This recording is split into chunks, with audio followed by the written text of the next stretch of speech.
Boker Tov Beshem Hashem Naaseh Venatzliach, pardon. Aujourd'hui, nous sommes le mercredi 10 mai et le Yud tête du mois de Iyar. Shiur sur un Mahamar du Rabbi de Lubavitch qu'on va étudier ce matin, acheté par Mike Yadan, Bezrat Hashem, donc je pense Michael Yadan, pour l'anniversaire de son épouse Rachel Yadan Batsara. Un grand Mazel Tov, bonheur, joie, santé, réussite, amour, humour, tout ce qu'elle désire jusqu'à 120 ans de la part de son Marie Be'ezrat Hashem et de ses enfants, à qui toute la famille lui dit Oavim, Vemachim Lach, Osher, Vechavod, Eshinim, Merananim, Iyu. Il raconte que le mérite du Rabbi de Lubavitch, Tavo, Be'ezrat Hashem, le Varechotam Minashamayim, et quel est le bonheur et le plaisir de partager beaucoup de Torah et de mitzvot avec ses enfants et beaucoup d'amour avec son mari, Be'ezrat Hashem, Itbarach, Bakol, Mikol, Kol, Amen, Ve Amen. Nous commençons notre étude en même temps en rappelant avec l'aide d'Hachem l'Efel Dalim, une grande réfoua shlema, Achlama Meira et Briut Etana pour Mortimi, Sarat Ala Batifrat Miria Yana et Ben Esther qui vient de faire le Chalaket Mol, Chaya Rochama Esther Batrivka, Vechen Jean-Luc Shomo Ben Zeira Meir Ben Ruth Soufan, Sarah Batsassia. On pensera à Shimon Ben Rabbi Pinchas Pashter réfoua shlema, Sarah Batsassia, Amarnu Vekol Yeladim Shela, Joël Miriam Batsara, Nossi Rachel Bat. Sylvette Gezela, Chaya Batsara, Mazal Tov Evelyn Bat Alice Mishpachat Ben Shabbat, Loris Sarah Bat Chava Viviane, qu'on souhaite une bonne réfoua shlema, un bon zivouk pour tous les bnot d'Israël, zivouk Agun, Ba'ezrat Hashem Yitbarach V'imera B'yamenu, Ulelef Lefa Avdalim, Leinu Nishmat Kol Mete Israël, Gisèle Mazal Bat Zipora, Gérard Yosef Ben Israël, Zetoun Eliane, Sassia Bat Chnina, Esther Bat Miriam, épouse Cohen, Salmon, Fresh Ben Fortuné, Patricia Arlette Bat Zeira, et surtout à vous tous, bracha, revacha, ve'atzlacha, bechol, ma'aseidechem, tatzlichu, ve'tarvichu. Et on commence avec un sujet mal connu du Tzibour, même si de plus en plus les gens étudient la Torah. C'est dans cette paracha de Béhar, l'interdiction formelle, qu'on a retrouvée d'ailleurs dans d'autres parachiotes précédentes, de prêter de l'argent avec intérêt. Vous savez que c'est strictement interdit, et on va étudier le Rabbi sur ce sujet-là. À propos de la paracha, qui amour chachicha, donc si ton frère a besoin de toi, il a besoin d'aide, altikach miton nesher vetarbit, tu ne prendras pas de lui des intérêts. Ces lois sont tellement minutieuses que la punition dépasse l'entendement humain. Ça veut dire que entre le fait d'avoir entravé cet interdit et la conséquence, c'est Shammai Vaaret. Celui qui prête de l'argent avec intérêt ne se relève pas triatamétim, n'a pas de monde futur, a fait un très très grave péché dans la Torah. Pas celui simplement qui s'emprunte cet argent, celui qui prête de l'argent avec intérêt, Hashem Ishmor Ve'irachem. Dans ce cas-là, comment il ferait si vraiment il a envie d'en vivre? Comme le faisaient à l'époque du Moyen-Âge certains juifs qui étaient usuriers. Eh bien, il doit faire ce qu'on appelle un Heter Iska. Un Heter Iska, c'est un contrat devant des Dayanim, devant des juges qui se connaissent très très très bien, Bédiné Mamonot, donc en ce qui concerne l'argent, où dans ce contrat sera stipulé que l'emprunteur, eh bien, est lui-même associé dans la société dans laquelle il s'emprunte de l'argent. Ça s'appelle Eteriska, et c'est ce que font toutes les banques israéliennes. Quand vous rentrez à l'entrée, vous y verrez sur le côté, vous regarderez où est-ce qu'est le Eteriska. Ils sont pas bêtes, ils donc vont utiliser ce système, mais qui n'est valable en réalité que pour des prêts importants, c'est-à-dire pour acheter une maison, pour acheter une voiture. Le Eteriska passerait. Il y a une grande marloquette de nos chachamim à savoir est-ce qu'on a le droit d'avoir un découvert en Israël. Comment on va faire? Parce que le système ici, le système israélien, est basé sur le découvert. Ça veut dire que ça arrange les banques et ça arrange aussi les consommateurs. Ce qui fait qu'on est face à une situation très problématique. Car la banque, elle, par contre, se gave d'intérêts. Sur le moindre détail, elle prend des intérêts. Ce qui fait que c'est pas tout à fait top. C'est pour cela que le mieux, comme le font souvent les Haridim, ils sont à la poste. Pourquoi la poste? Elle ne fait pas de prêt, elle ne fait pas de découvert, il n'y a pas de ribit, il n'y a pas d'intérêts qui sont pris. Posez la question à vos rabbanim par rapport aux banques, c'est pas évident, mais de toute façon, beaucoup de gens vous répondront, j'ai pas le choix, j'ai jamais demandé d'avoir un découvert, si Dieu m'avait envoyé plus, j'aurais pas pris ce découvert à la banque, et patati et patata. Donc résultat, ça sert à rien d'en discuter plus que ça, mais juste quand même à savoir que c'est quand même un problème. Le découvert à la banque, donc celui qui pourra le renflouer, Bezrat Hashem, au plus vite. Par exemple, si vous avez la possibilité de ne pas avoir de découvert, c'est beaucoup, beaucoup mieux selon la halakha. celui qui n'a pas le choix, mais question, je ne sais pas. Que Dieu l'aide. En tout cas,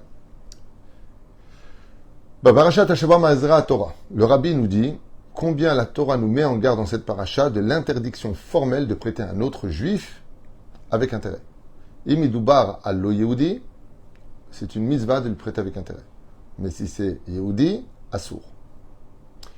Azarazo mistayemet bemilim ani Hashem Elokechem asher hotzeti etchem eretz Mitzrayim.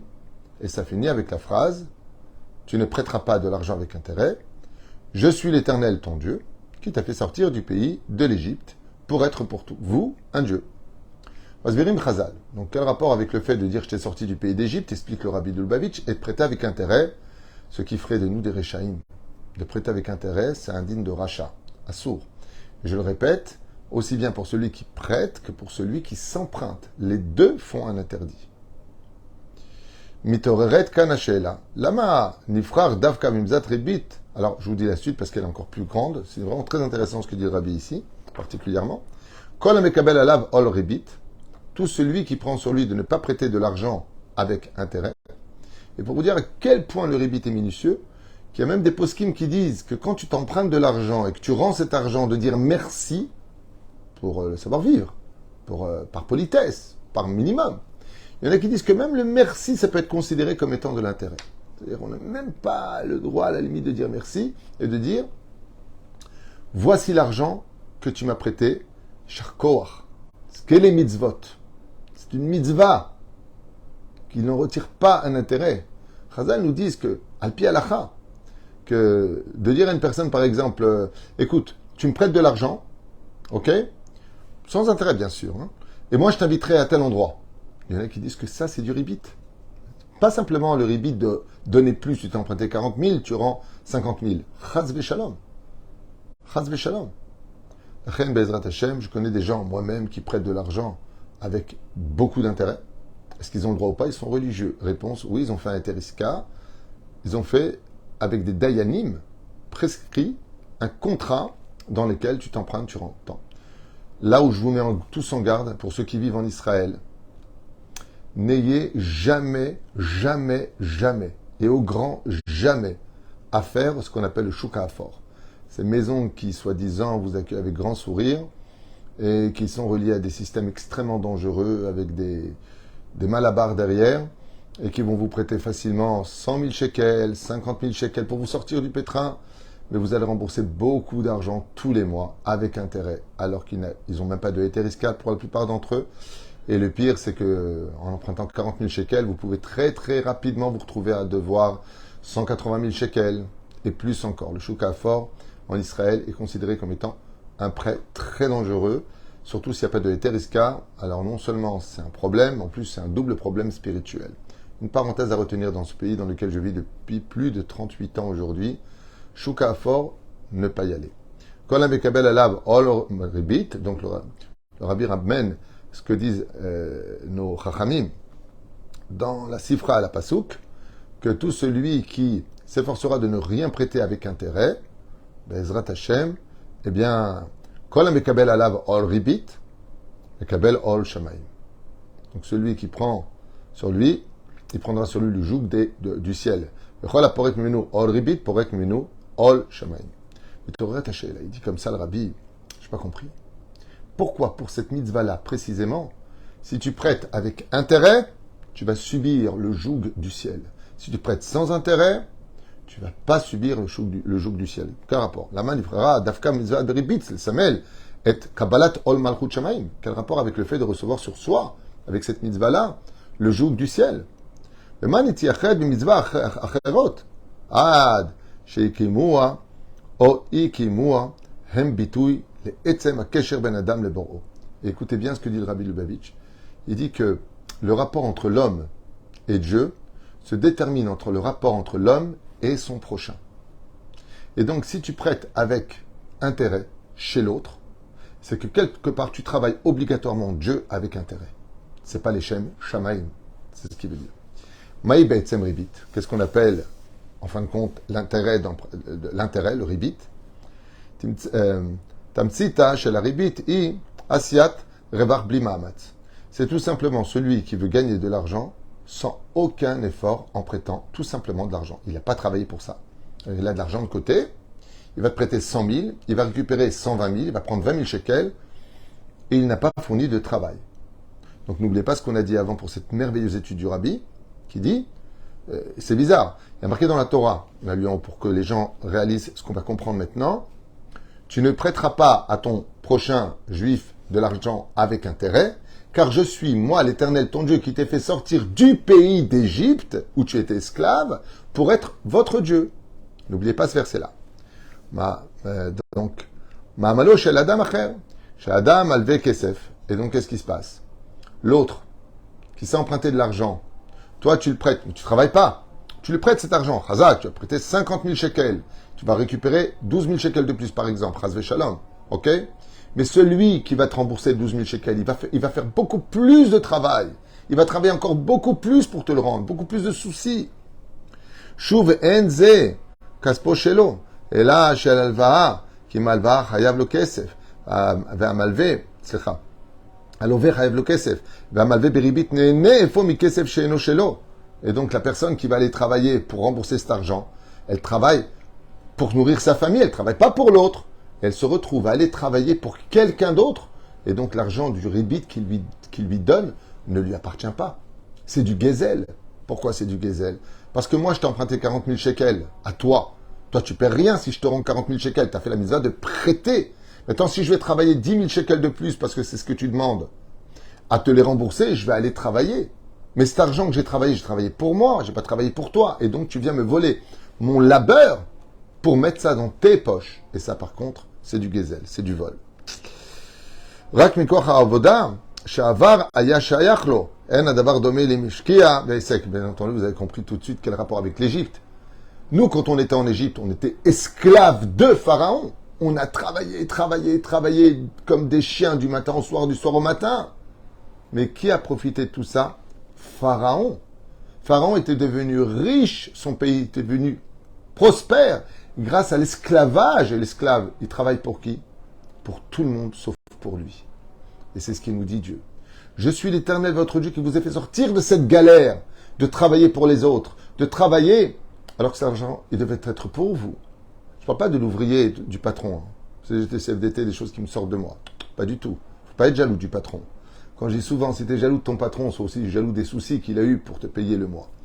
La reine, c'est bien beau de regarder que ce que la société rentre, mais voit aussi combien la société paye d'impôts, combien la société paye de choses, combien le patron il n'a pas dormi pendant des nuits. La jalousie est de très très mauvais augure. Shem Ishmael Verachem. Au nom de l'équilibre du monde, Khalé. Jaloux. שאז כסף שלו מפורק בעסק והוא נהנה ברכוש הוא ועוד כסף ההלוואה שוב אינו שייך למלווה. Et donc en d'autres termes, vous avez bien compris que le rabbi il dit qu'on n'a pas le droit de, comme personne qui a travaillé, il a mis de l'argent de côté, c'est comme si tu vas lui fouiller dans ses poches et tu lui prends son argent. דבר זה מסביר למה מסמל קיומו של איסור ריבית את כוללת עבודת השם. Et donc le rabbi dit maintenant on comprend très rapidement pourquoi il y a un rapport avec le fait de recevoir ou pas le joug du ciel. Est-ce que Dieu va être avec toi ou pas? Car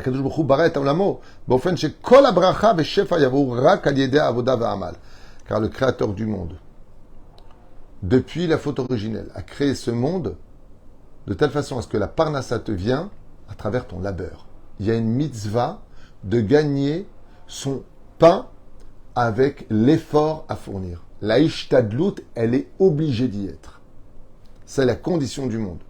Et ceux qui prêtent de l'argent avec intérêt, eh bien, restent dans leur fauteuil en cuir à ne rien faire pour l'avoir. Non seulement, par coup, c'est-à-dire ils ont contrarié la création du monde, mais ils volent en plus celui qui s'est tout simplement emprunté et qui lui a donné le mérite de faire la mitzvah de « peux-tu me prêter de l'argent ?»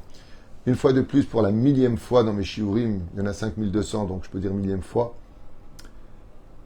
De l'autre côté, pour ceux qui s'empruntent de l'argent,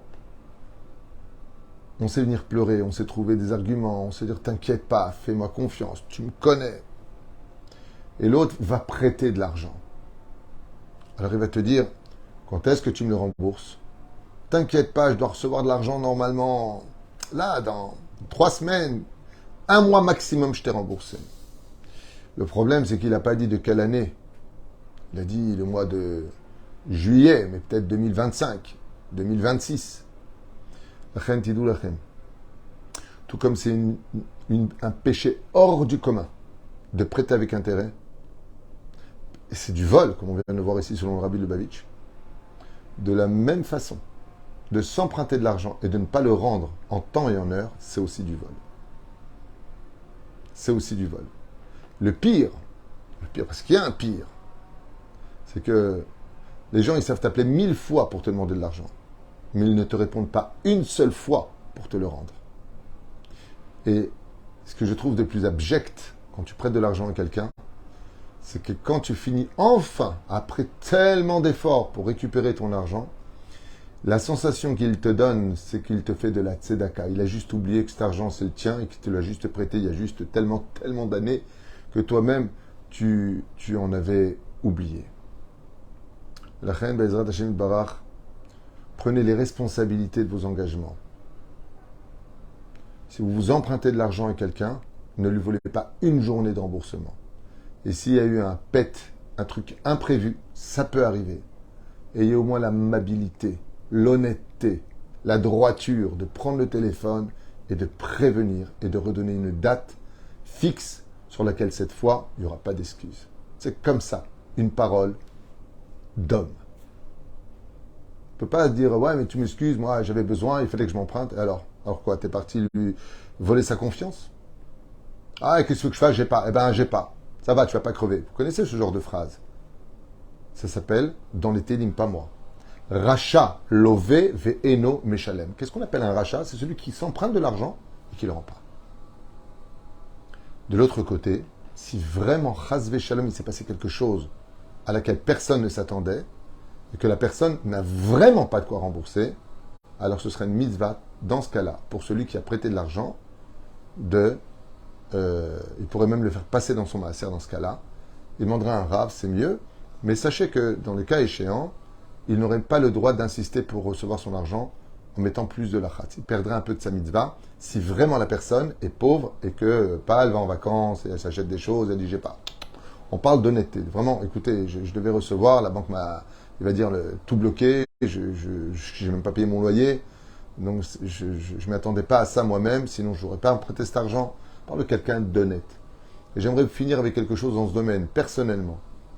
La Hirat Hashem, la crainte du ciel, est fixée essentiellement sur l'honnêteté dans l'argent. Pas dans la kippa, le chapeau, la barbe. Ça peut être des déguisements. La vraie honnêteté, c'est celui qui tient sa parole. On t'a prêté de l'argent, tu rends cet argent. Tu prêtes de l'argent, fais-le de tout ton cœur et aide tes frères. Que Dieu nous donne et nous rajoute toujours pour le salaire de prêter, de donner et d'accomplir des mitzvot. Et de l'autre côté, qu'on n'en vienne pas, nous, entre juifs, à se dégoûter et nous faire regretter de donner parce que ce serait empreint de malhonnêteté. Encore hier, une femme me donne un coup de fil me disant qu'elle a avancé de l'argent à son directeur, vidé ses caisses. Et aujourd'hui, elle vient d'apprendre que le fameux directeur est un grand arnaqueur qui a ruiné beaucoup d'autres personnes au nom de la mitzvah et au nom de je sais pas qui, pas que pas quoi. Alors sachez une fois pour toutes, comme le dit le Harizal, tout celui qui vole même une prouta, un shekel, reviendra et le rendra à la personne. C'est ce que voulait d'ailleurs savoir Moshe Rabbeinu. Pourquoi une personne qui a travaillé perd son porte-monnaie? Il y a un étranger qui prend sur la droite, il trouve le porte-monnaie. Un endroit où on est découragé de le retrouver, quoi. Ouais. Le Harizal, il dit, je vais te dire pourquoi. Si tu perds ton porte-monnaie, que quelqu'un te prend cet argent, sache que dans la réincarnation d'avant, tu lui avais volé cet argent. Et que Dieu a fait en sorte que tu le perdes, que lui, Qaut Rabbi, il passe exactement à ce moment-là qu'il prenne cet argent. L'argent qu'il prend, c'est pas du hasard, et c'est pas de la chance. C'est juste de l'argent qu'il lui a volé dans l'ancienne réincarnation. C'est ce qu'explique Kadosh Baruch Hu à Moshe Rabbeinu. C'est ce qu'il lui dit. Il n'y a aucune injustice sur terre. Sinon, ce sera absolument affreux qu'une personne ait travaillé, perd son enveloppe pour laquelle il a travaillé, il y a un mec qui vient, un touriste, oh, de l'argent, tiens, hop, je prends, je m'en vais, et c'est dans ses poches. Alors Dieu, il n'est pas là. Hachem lo mashgiach. Hachem dafka mashgiach. Il a fait en sorte que lui retrouve son argent, Parce que toi, dans l'ignorance de tes réincarnations, sache que tu lui as pris cet argent. La reine Akol Letova. Et si la question, c'est qu'est-ce qu'il y a de bien de perdre son oseille? Tu me charries ou quoi? Et comment je mange maintenant? Avant de manger, d'abord paye tes dettes. Ça, c'est la réponse de Dieu. Avant de penser à ton ventre, pense à celui que tu as fait pleurer dans l'ancienne réincarnation, qu'aujourd'hui tu ne connais pas. Mais Dieu, lui, il a tes comptes. Akol Letova. C'est pas de la philosophie Akol Letova. C'est Behemet Letova. Il s'est passé un sursour incroyable. J'aimerais vous partager quelque chose avant de continuer avec le Rabbi, qui m'a vraiment impressionné. Alors, je ne sais pas combien cette histoire est vraie, je vous dis franchement. J'en sais rien. Je vous dis ce qu'on m'a raconté. Peut-être qu'il y a 10% de faux. Mais en tout cas, il y a beaucoup de quoi retenir. Il y a un Rav qui a créé une yeshiva après avoir tellement pris de garantie, il s'est donné à fond. Et un truc de fou. Un truc de fou. Et quand il a créé sa yeshiva, eh bien, il y a eu, après sa mort, un énorme conflit entre celui qui devrait garder la yeshiva et le fils du Rav. Normalement, l'héritier légitime, c'est le fils du Rav. Seulement, il y a eu un beddin qui a été fait, et c'est le mashgiach de la yeshiva qui a gagné la yeshiva, expliquant que le fils était incompétent, qu'il n'avait pas de rapport avec le fait de diriger cette yeshiva, tous les élèves étaient avec le mashgiach, un balagan pas possible. Et lui-même prouvait par A plus B que le Rosh Yeshiva n'a jamais compté sur son fils, mais sur lui, en tant que mashgiach du collège, de la yeshiva. Il y a eu un beddin, et celui qui l'a emporté, c'est le mashgiach. Quand le fils s'est mis à pleurer, il s'est endormi. Son père est venu le voir et lui a dit, tu sais, Akol Me'et Hashem Yitbarach, sache que il y a très longtemps de cela, le mashgiach et moi, on était dans tel pays, et qu'un jour je lui ai pris sa yeshiva.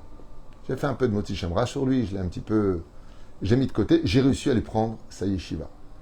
Et aujourd'hui, je suis en train enfin de régler mes comptes, puisque la yeshiva que j'ai créée, le fait qu'il apprenne lui, c'est pas une injustice. N'est pas les boules, mon fils, il lui a dit dans les rêves. C'est parce qu'en réalité, il vient récupérer ce que moi, je lui avais pris avant. Il n'y a pas d'injustice. Il n'y a pas. Akol Tamid et Tova. Adavar Amour, Hen, ala Chaim Agashmim, Vehem, ala Shefa Abracha, Ruchanit, Shebaim Limel Mala. Et donc, dans ce monde, qu'est-ce qui reste? Dans quoi il y a d'abracha? Uniquement dans les choses qui sont gagnées avec effort. C'est pour cela que, d'ailleurs, vous verrez que très souvent, les gains de loto ou de hasard, si on peut les appeler comme ça, quand tu prends, par exemple, tu grattes et puis tu prends 10 000 euros, vous verrez qu'il n'y a pas de bracha dans cet argent. Parce qu'il a été gagné sans effort. Tout ce qui a été gagné à la sueur du front, Dieu lui-même, dit le Rabbi, il met sa bracha personnelle dessus, quand c'est gagné honnêtement. Mais là, le ribit, il suffit simplement d'avoir une caisse et hop, tu démarres. Et tu prêtes, sans rien faire. Tu peux être dans ta décapotable, voyager à droite, à gauche. En bracha, non seulement il n'y a pas la bracha d'Hachem dessus, mais celui qui prête de l'argent avec ribit, il y a la malédiction de Dieu dessus. Il n'y a pas de bracha qui en sortira.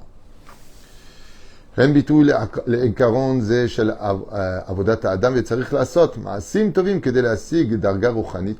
comme un homme se doit d'étudier et de se donner à fond dans l'étude pour être un grand Torah, de la même façon, si tu veux la bracha dans ton argent, il faut le gagner honnêtement. Et vous verrez que dès que c'est honnête, c'est très dur de gagner de l'argent. Dès que c'est malhonnête, allô, oui, bonjour, c'est monsieur un tel. Hop, petit contrat de 4 000 euros, hop, un contrat de 3 000 euros, hop, un contrat, et à la fin, tu prends 50 000 euros. Il n'y a aucune bénédiction dedans. Aucune. Non seulement Dieu n'aime pas ce que tu fais, il vomit ce que tu fais, mais en plus de cela, il n'y a pas de bracha. Tout ce que tu vas gagner, tu finiras par le perdre et va te séparer et encore te mettre plus de problèmes sur le dos. Lama. Ouais, mais attends, je vais pas travailler pour 6 000 shekels, 5 000 shekels. Oui, mais là-bas, il y a la bracha. Dans ce que tu fais, il n'y a pas de bracha. Là, il y a la bracha. Voler, il n'y a pas de bracha. Ça apporte la pauvreté à la fin. Et tu rembourseras tout.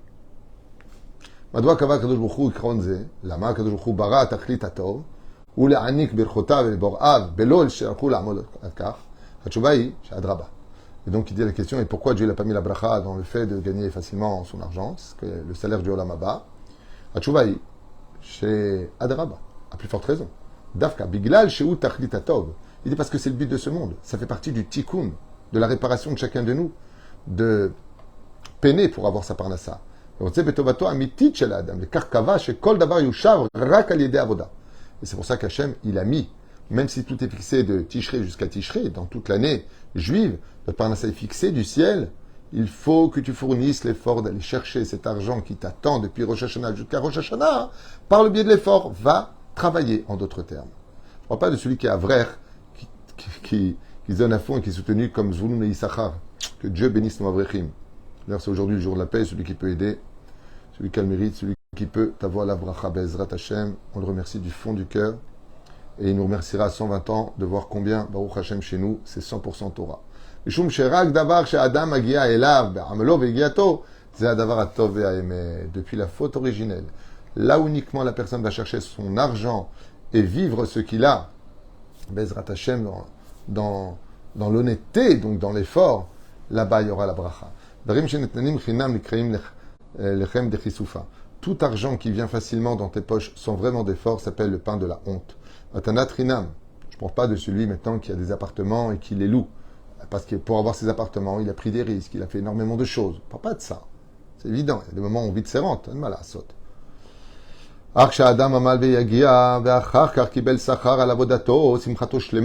Et vous verrez toujours un homme être beaucoup plus heureux de réussir parce que vraiment il a retroussé ses manches grâce à Dieu qu'un homme qui a eu de la chance dans sa vie ou qui a hérité de ses parents. Et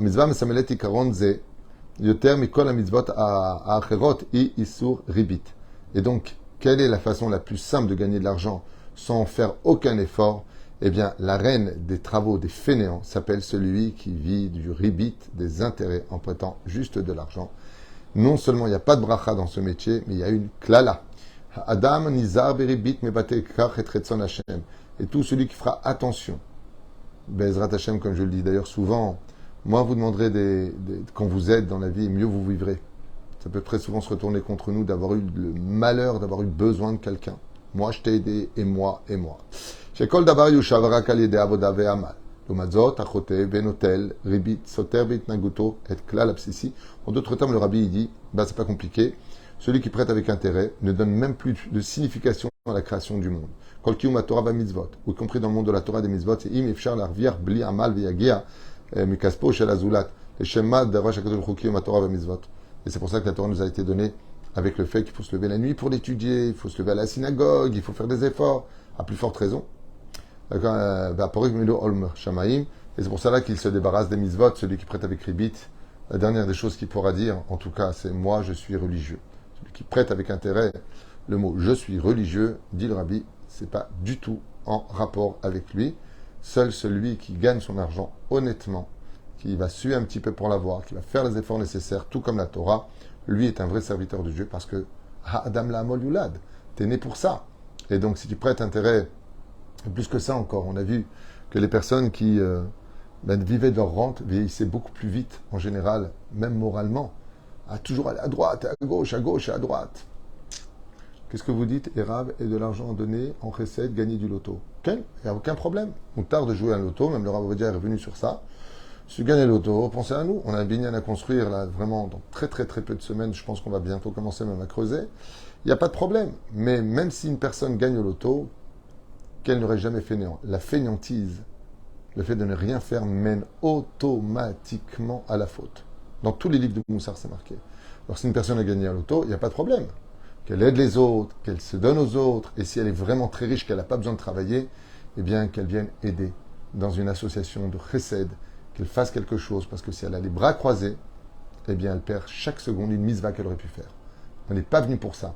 Vous savez à quel moment on met les bras près du corps? Dans la tombe. Là-bas, il n'y a plus de mitzvah à faire. On est allongé, on dort, l'ishen et afar. Mais tant que tu es vivant, ramasse le plus de mitzvot possible, pour que Bezrat Hashem, eh bien, quand tu partiras de ce monde, tu auras de l'argent qui n'en finira jamais, qu'on appelle la spiritualité des mitzvot, avec lequel on achète sa place dans le monde futur. Yom Holadet Sameach. Bracha rebacha ba'atzlacha be'ezrat Hashem pour Haisha Tznoa, pour qui ce magnifique shiur, en tout cas, c'est comme ça que moi je le conclus personnellement, a été fait sur les enseignements de notre Rav, le Rabbi de Lubavitch, Zecher Tzadik et Kadosh Tibracha, surtout Yagen al Kol Am Israël. We want Mashiach, no, quand est-ce qu'il vient le Mashiach? Quand est-ce? Pour Rachel Yadan Batsara, acheté par son mari Mike Yadan, à qui on souhaite tous les bonheurs du monde. Ahava ve'arva shalom ve'reut. Et je vous dis à tout de suite pour un autre shiur, tout de suite derrière Bezrat Hashem, pour ceux qui aiment nos enseignements. Bezrat Hashem Itbarach, on les partage en vous souhaitant une très belle journée. Vous pouvez aller vous couper les cheveux, messieurs. Ça y est, on est le Lad Baomer. Que le mérite de Rabbi Shimon vous protège sur tous vos chemins et que vous soyez encore meilleurs qu'hier dans vos midot et dans votre mazal. Bracha, revacha, ve'atzlacha, et à tout de suite. Si je préviens à l'avance d'un autre shiur, c'est parce que Facebook ne le fait pas. Donc ceux qui veulent, dans un instant, vous me retrouverez la même tronche pour un autre shiur, Be'ezrat Hashem, sur Rabbi Nachman Bli Neder.